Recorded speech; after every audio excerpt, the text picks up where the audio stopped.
Deddy Mulyadi bikin program suka sembarangan nih. Ntar kalau semua anak jadi baik, nggak ada lagi dong anggaran untuk pembinaan anak-anak. Teman-teman di kantor juga nggak ada kerjaan lagi nih, bisa-bisa amsyong dah ini. Bisa-bisa nggak dapet dana lebih gua. Waduh, berabe dah. Mesti dihalangin ini.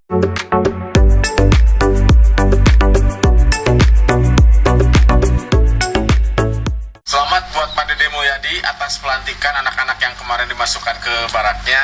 Anak-anak yang dilihat sebelah mata, dipandang nakal, namun bisa akhirnya membanggakan orang tuanya. Dan juga terima kasih untuk hadiah 25 jutanya per anaknya. Saya sebagai rakyat Jawa Barat merasa terharu. Uang hasil konten katanya dikasihkan kembali kepada rakyat. Nah ini by the way ini buat Pak Ono Surono dan juga rekan-rekan PDIP DPRD Jawa Barat. Gak mau Pak mengucapkan selamat juga. Dan ditunggu juga nih ucapan selamat dari KPAI dan juga Komnas HAM yang kemarin berkoar-koar nih. Hasilnya udah terlihat nih dari program Pak Deddy Mulyadi. Gak mau berstatement atau ngucapin apa gitu Pak. Pokoknya ginilah intinya. Jangan tanyakan apa yang negara berikan pada Anda, tapi tanyakan apa yang sudah Anda berikan pada negara ini. Contohlah Pak Deddy Mulyadi Gubernur Jawa Barat segitu. Gue yakin, sekalipun kalian bukan warga Jawa Barat, pasti kalian ikut merasa bangga dan terharu melihat anak-anak yang ada di barak ini. Kebayang nggak perasaan orang tua mereka sekarang ini? Berbunga-bunga pasti melihat anaknya yang sekarang, ya kan? Dan yang paling penting, ini yang paling penting ya, pasti anak-anak ini menjadi anak-anak yang punya mental yang positif, yang lebih baik lagi. Dan kepercayaan diri mereka itu jauh lebih tinggi dari yang sebelumnya.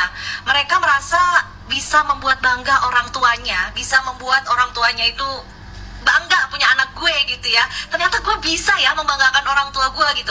Dan harapannya ketika nanti keluar dari barak, mereka akan berpikiran bahwasannya gue akan lebih senang melihat orang tua gue menangis terharu karena melihat gue jadi anak baik daripada melihat orang tua gue menangis karena kenakalan gue seperti yang kemarin-kemarin gitu. Jadi mereka gue akan membanggakan orang tua gue nanti-nantinya gitu. Gue gak mau jadi anak nakal lagi gitu ya, kurang lebih seperti itu. Karena mereka ternyata diberikan ruang, diberikan kesempatan gitu untuk bisa membanggakan orang tuanya dan orang-orang di sekitarnya. Dan ini kemarin yang bilang nanti kalau keluar dari barak akan dicap sebagai alumni anak nakal. Enggak, gue rasa mereka itu keluar dari barak justru mereka bangga. Ternyata setelah mendapatkan pendidikan dari barak ya, keluar dari situ mereka jadi anak yang baik dan bisa membanggakan orang tua mereka, orang-orang di sekitar mereka, dan orang-orang yang terlibat di dalam pendidikan di barak kemarin. Menurut gue begitu. Gimana kalau menurut kalian? Kang Deddy pindah ke Aceh dong Kang Deddy. Tapi mau gubernurnya kayak Kang Deddy. Terus gubernur Acehnya pindah aja ke Papua Kang Deddy, atau bawa aja ke barak. Ya, Kang Deddy pindah ya. Ayo dong Kang Deddy. Kami mau Aceh kayak Jawa Barat Kang Deddy, biar hilang para koruptor Kang Deddy. Di Aceh ini udah penuh koruptor.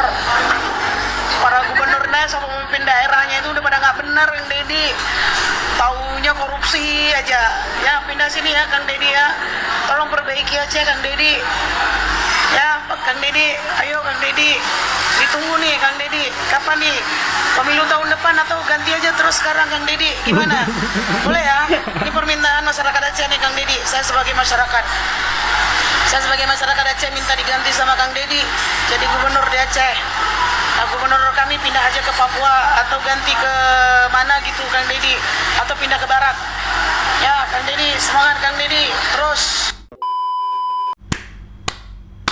Selamat untuk Kang Deddy Mulyadi. Salah satu programnya bisa kita katakan berhasil, dan kita tunggu pernyataan dari KPAI, Komnas HAM, PDI Perjuangan, dan Bapak Ono Surono. Jangan malu untuk mengakui, jangan malu untuk memuji. Harus diakui program barak militer untuk anak-anak nakal itu berhasil diwujudkan oleh Kang Deddy Mulyadi. Yang nonton video di channel YouTube Kang Deddy Mulyadi kemarin, siapa yang ikut nangis melihat wajah-wajah super bahagia dari orang tua, dari anak-anak yang sudah dididik selama kurang lebih 2 minggu di barak militer. Dan siapa yang terharu melihat wajah-wajah penyesalan dari anak-anak ini, melihat momen pertemuan antara anak-anak dan para orang tua. Ada keyakinan dalam diri saya bahwa mereka pasti sudah berubah menjadi anak yang penurut,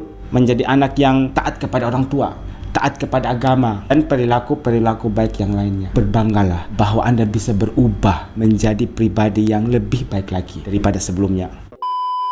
Ini sore ini saya sudah bertemu dengan sahabat lama nih, mantan Bupati Banyumas. Ya, waktu jadi bupati. Waktu jadi bupati Pak Husen, sekarang dia sudah purna 2 periode. Dan secara kebetulan saya harus berguru pada dia dalam pengelolaan sampah. Di Banyumas beliau berhasil melakukan pengelolaan sampah sehingga sampahnya bersih di kabupatennya dengan pola insenerator. Dan bisa jadi listrik, bisa jadi minyak, bisa jadi apa lagi Pak? Jadi karbon. Jadi karbon. Nih, sekarang di Jawa Barat yang darurat sampah ini khususnya di Kota Bandung, Kabupaten Bandung, Cimahi, Kabupaten Bandung Barat, dan kita berproblem di Sari Mukti. Nih, apa pandangan Bapak, Pak? Ya, Sari Mukti itu bisa sampahnya habis, walaupun memakan waktu cukup lama, Iya. tetapi harus sudah mulai supaya nanti sampah yang baru itu bisa datang dan yang lama itu semakin lama semakin habis sehingga Oke. nanti mungkin jadi bersih gitu. Oke, jadi saya mohon maaf, Pak mantan Bupati, saya berikan tugas pada Bapak. Siap, Karena siap. Bapak sekarang ingin jadi relawan saya ngurusin sampah di Jabar nih. Siap, siap. Salah satu kerepon saya. Mulai besok Bapak bisa mengerjakan sampah Sari Mukti, dikurangin dengan insenerator dan seluruh kelengkapan yang Bapak miliki. Siap. Untuk dilakukan pengurangan beban sampah di TPA Sari Mukti, kemudian di beberapa titik di wilayah Bandung, Kota Bandung, Kabupaten Bandung, dan Cimahi yang sebagai hulu dari sampahnya juga mulai dipasang insenerator untuk segera dikerjakan. Siap, siap. Tidak pakai lama, Pak. Ya, besok kami mulai survei di lapangan Iya. pagi itu. Malam ini kembali ke Bandung. Oh. Saya kembali ke Banyumas, saya balik Kembali ke Bandung. Pokoknya Bapak harus berjuang demi rakyat Jawa Barat, Pak. Siap, siap. Oh, Khususnya- saya sekolahnya juga di Bandung. Di mana sekolahnya, Pak? ITB. ITB. Ini lulusan ITB, sekarang mengabdi lagi ke Bandung. Yes. Bapak harus jadi mitra saya untuk menyelesaikan problem sampah di Jabar. Siap. Berhasil di Sari Mukti, kita terapkan di seluruh provinsi Jawa Barat. Siap, siap, siap. Terima kasih, Pak. Terima kasih banyak. Terima kasih. Salam untuk semuanya. Salam semuanya. Terima kasih. Iya. Inilah kecerdasan dari Kang Deddy Mulyadi. Tidak malu untuk bertanya, nggak pernah gengsi untuk bertanya kepada mereka yang memang pakar di bidangnya. Mantan Bupati Banyumas yang bernama Bapak Ahmad Husen ditarik oleh Kang Deddy Mulyadi untuk pengelolaan sampah di Provinsi Jawa Barat. Kenapa orang seperti ini nggak dipakai di Jawa Tengah? Apakah Jawa Tengah seluruh kotanya udah bersih? Kenapa dilepaskan? Dan akhirnya diambil dong oleh Kang Deddy Mulyadi. Pintar sekali strategi dari Kang Deddy Mulyadi. Jadi untuk pengelolaan sampah sudah ada jalan keluarnya. Diberikan tugas kepada Bapak Ahmad Husen. Ada berita lagi guys, heboh seorang warga DKI Jakarta jauh-jauh datang ke Jawa Barat ingin titipkan anaknya dalam program Kang Deddy Mulyadi dibina di barak militer. Sang anak sudah 3 kali dimasukkan ke pesantren tapi selalu kabur dan sering ikut tawuran. Bahkan beberapa kali diamankan oleh pihak kepolisian. Halo Gubernur DKI yang suka nyinyir program KDM, gimana nih?